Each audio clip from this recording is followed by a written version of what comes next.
So, Mark, if you could tell us a little bit about yourself, your name, where you live in the city, how long you've been here, and a bit more about your ties to Jacksonville. So, my name is Mark McCombs. Right now, I live down in Ortega Farms area, but I grew up off San Pablo Road since I was 8. Before that, lived in Alabama. My mom was a French professor. My dad was in law school, and then one day his firm opened up a Jacksonville office, and we moved here. And I'd like to say the rest is history, but there's an entire rich history in understanding all the different little parts of town and kind of how they play together or don't play together. From having friends at the beach to friends on the west side, north side, south side, Mandarin, you really kind of get a flavor for Jacksonville being the biggest little city that there ever was. Becoming a Duval native at 8 years old, it was right around the time that the Jaguars were born, maybe a year or two afterwards. I've seen the city transform an awful lot. Growing up in the magnet schools, I got to meet kids from all over town and got to see a bunch of different families and different lines of work. I think I was pretty fortunate not growing up thinking that doctor, teacher, lawyer, firefighter were the only jobs available. Seeing Jacksonville as a kid is a completely different Jacksonville from staying here for college, getting your first car and learning to drive around a gigantic city. Jacksonville is even more different as a young adult trying to build a business because Jacksonville is somewhat limited in its overall abilities, but is unlimited in its potential because we haven't fully defined ourselves yet. And I think that a lot of Jacksonville's growth is trying to help with that definition. But at the same time, one thing that I've learned is that Jacksonville is really good at maybe twisting itself into a pretzel to fit somebody else's mold. The place is beautiful and ripe with opportunity. And I think that the scale of the opportunity to really become anything has really been majorly influential on myself, a lot of my friends, and the work that we've been doing to help other people define what their future looks like, chiefly through skill set development, competitive youth robotics, and building kind of mentor apprenticeship ties. Tell us about a place in Jacksonville that's meaningful to you, and if you wouldn't mind, share a short story of your time spent there or why it's important. I officially fell in love with the Cork Arts District shortly after it was created. Cork stands for the corner of Roselle and King. There's 2 streets, which is right near where we're at right now. All of my life as it stands right now has kind of been centered around the notion that a place called Cork that was created for creatives to have close working proximity to one another to pursue their craft. Regardless of how successful each individual was, the true power in having an ultimately creative space in Jacksonville was in the ideas that would come out of the strange and extremely thoughtful interactions between those people. One day when I was let go from a position I had at a local university, I said, "You're in luck. Just got a warehouse that opened up across the street. Let's go get it." So 45 minutes from the time that I had lost one job, I had a key to this building that we're in. True story. It's kind of just crazy how it works out.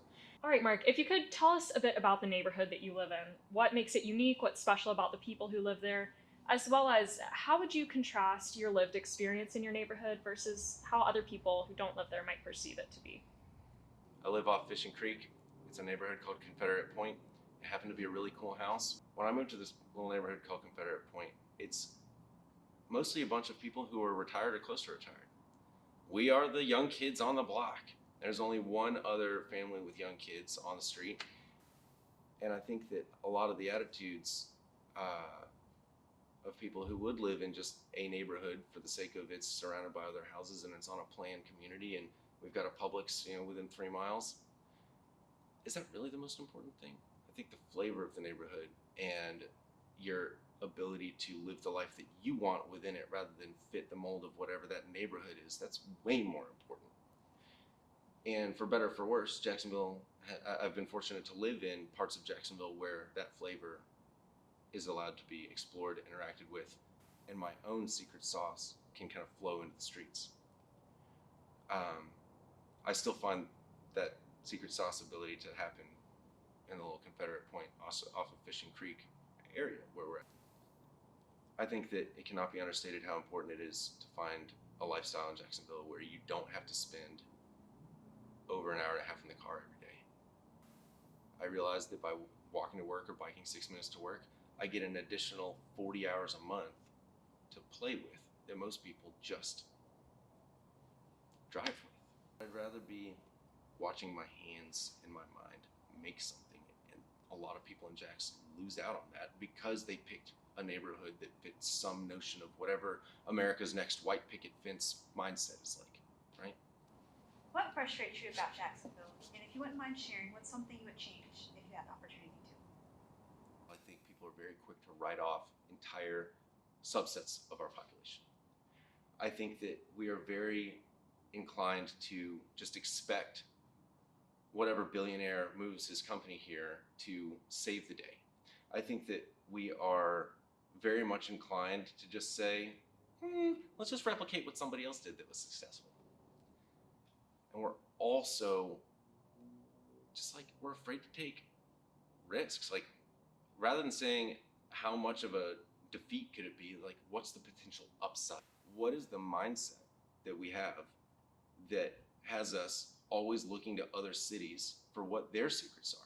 We should really be able to think and ask hard questions and say, what are we going to do with 1,000 of the most talented people ever? But I do take very seriously the notion that we are not taking enough risks on betting on our future as opposed to betting on somebody else's future showing us the way. And because we are ripe with people, we have the 20th biggest school district in the nation. And I think that we have done an awful lot to turn ourselves into a really ugly pretzel when it comes to how much youth opportunity exists in our city. And I think that the idea that Jacksonville is not progressing fast enough has everything to do with the opportunities that we're affording to people who are within 5 years of having actual career grade jobs.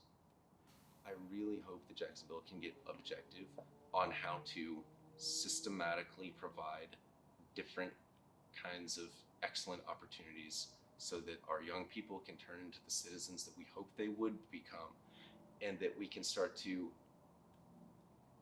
usher in a new era of regional wealth development. Right before I made Renaissance Shacks a real thing, so we're talking spring 2013, I was a part-time teacher at William Marion Rains High School. And I think that one of the most frustrating parts about Jacksonville is that areas like the one that Rains is at don't necessarily get viewed with the same lens as other parts of town. Jacksonville is so covered up in a mindset that says people can only jump so high in society. It's so covered up with it's just always going to be that way.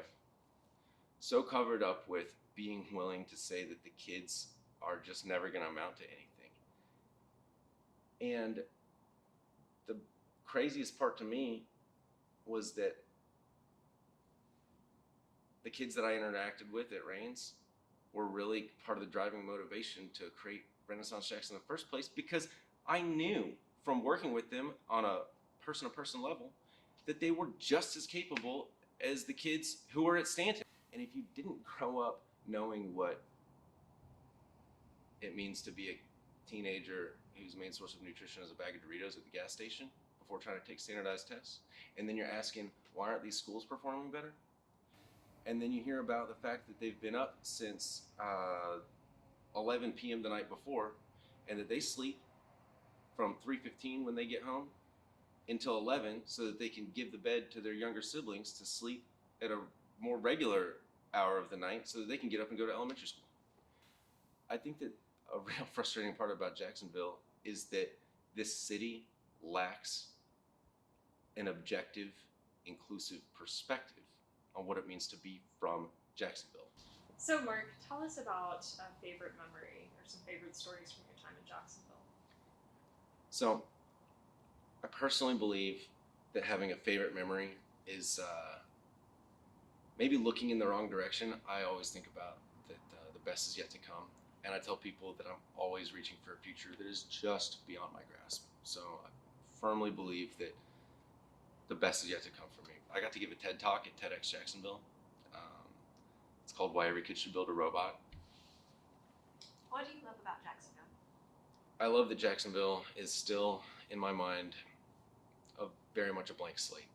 It's that Jacksonville doesn't yet really know what it is, but we've got all these cool resources. We have so much land that we can do stuff with. It's still a cheap place to live. I love that Jacksonville is kind of like underrated. I love that Jacksonville is like a 50% middle of the road demographic for the whole United States kind of place. Like we're very representative of our country as a whole, statistically speaking. And I love Jacksonville because I know that I will be able to answer the question, or we will be able to answer the question, what do you do with 1,000 of the most talented people on the planet?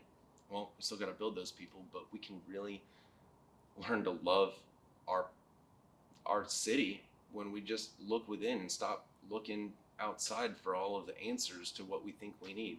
Do we need another town center? Do we need, a bigger screen at the football stadium? I don't know. I think we need to figure out what we can do with what we got. Mark, describe Jacksonville in one word, and then if you would, give us an explanation as to why you chose that word and what it means to you. The thing that I think Jacksonville is best described as it's two words. It's untapped potential. That's like a concept, and then tabula rasa, blank slate. And I think that pretty much sums it up. We don't know what we are. That's our strength. It's also our weakness. Could you tell us a bit more about Renaissance Jacks? What inspired you to start it, and what makes you passionate about what you do here, as well as sharing a bit more about your vision for the future of Jacksonville and the role that you see yourself playing in that future? I really love a question that combines why Renaissance Jacks was started with where I see Jacksonville's future and what role do I think that I have to play in that future. So Renaissance Jacks was started under the premise that if I go be a design guy at SpaceX, coupled with, oh my gosh, what opportunities are actually here for kids in Jacksonville? And how can we turn this city upside down with the idea that giving kids radical opportunities makes radical young people, makes radical young adults, makes radical skill sets, viable skill sets from a business standpoint, and we can completely overhaul what economic opportunities exist in this place. By 2025, I hope that we're having 25,000 students in this competitive robotics program. And so the original thought behind Renaissance Jacks translates well into what Jacksonville's future opportunities are. And before the pandemic, we got up to 7,000 kids in 28 counties doing this stuff. We were on the verge of having a tidal wave of about 1,500 to 2,000 kids go from middle school to high school and really kind of transform what skills they were going to be doing. You can find unique opportunities to pose ideas about building the future here in Jacksonville because we are willing to ask, what are these kids going to be able to do? And so we're talking about what's the future of Jacksonville look like. I hope that we become the #1 city for talent development in the world. We should be the highest density of cognitive capital per capita globally. Everything about Renaissance Jacks looks very far into the future, call it 500 years. And when the historians and anthropologists are figuring out, well, how did we get here anyways? I hope that they look back and say, Jacksonville was where the second actual Renaissance happened, where the skills of the time got into the minds of the people in such high quantities and of such quality that it transformed what people thought was possible forever.